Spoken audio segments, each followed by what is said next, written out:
Halo semuanya, langsung aja kita mulai pembahasan materi kali ini. Pernah nggak sih kepikiran kalau rutinitas digital kita itu diam-diam mengubah kepribadian kita tanpa kita sadari? Beneran loh, di era di mana platform digital mendominasi hampir setiap interaksi kita bakal bongkar apa yang sebenarnya terjadi di dalam kepala dan psikologi kita.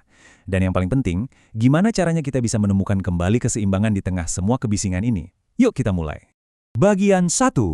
Apakah Anda seorang narsisis? Nah, coba deh, ambil jeda sebentar buat benar-benar merenungkan pertanyaan krusial ini. Kita bakal pakai kuis evaluasi mandiri cepat dengan 10 poin yang beneran diambil dari riset aktual buat ngukur tingkat narsisme sehari-hari. Yuk, jujur-jujuran aja sama diri sendiri. Kira-kira Anda ada di posisi mana nih?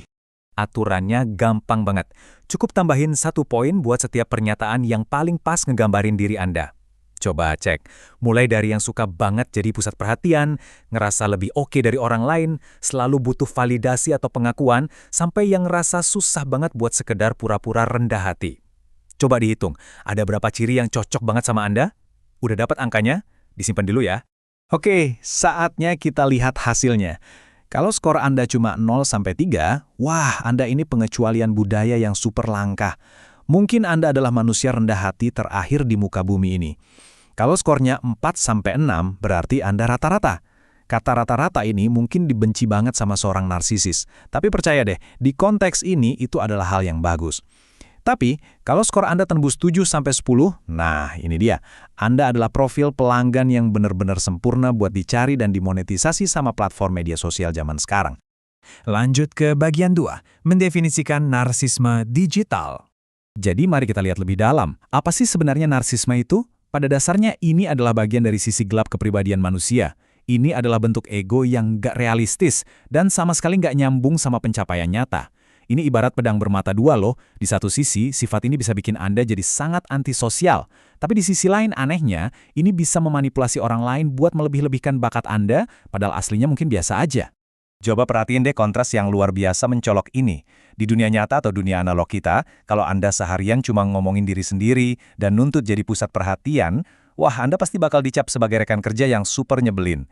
Tapi, platform digital seakan memutarbalikkan logika ini 180 derajat. Di sana, kalau Anda nggak promosiin diri terus-terusan, status dan peringkat Anda malah bakal tenggelam. Algoritma ini secara aktif ngasih insentif dan tepuk tangan buat ego kita. Gila kan? Dan pergeseran insentif ini benar-benar ngubah masyarakat kita secara drastis. Coba bayangin, data studi jangka panjang nunjukin kalau di tahun 20-an, cuma sekitar 25% anak muda yang bercita-cita pengen terkenal. Di era 80-an, angkanya naik jadi separuhnya, 50%. Sekarang, angkanya meroket sampai hampir 80%. Dorongan buat membuktikan diri emang penting buat inovasi. Tapi kalau ambisinya murni cuma pengen terkenal aja, nah kita lagi ngadapin krisis nilai yang lumayan nyata nih. Ini nih fenomena yang sering disebut sama para ahli sebagai Kim Kardashianisasi kesuksesan. Apalagi dengan meledaknya karir pemengaruh di platform kayak TikTok, orang bisa tiba-tiba jadi superstar tanpa harus ngelewatin rute lama, kayak punya bakat khusus, skill nyata, atau kerja keras yang tekun. Imbasnya apa? Kita melahirkan generasi besar yang ngarepin kesuksesan instan. Mereka rentan banget sama rasa kecewa mendalam, karena pada akhirnya ekspektasi mereka tuh sama sekali lepas dari kenyataan hidup. Masuk ke bagian 3. Kasino media sosial. Buat paham kenapa kita gampang banget terjebak, kita harus sadar kalau sistem platform ini tuh bener-bener dirancang persis kayak mesin slot di kasino. Mereka ngasih Anda sensasi jangka pendek, dopamin Anda meledak setiap kali dapat likes atau validasi orang lain. Wah, rasanya terbang sesaat. Tapi, paradoksnya ada di biaya jangka panjang.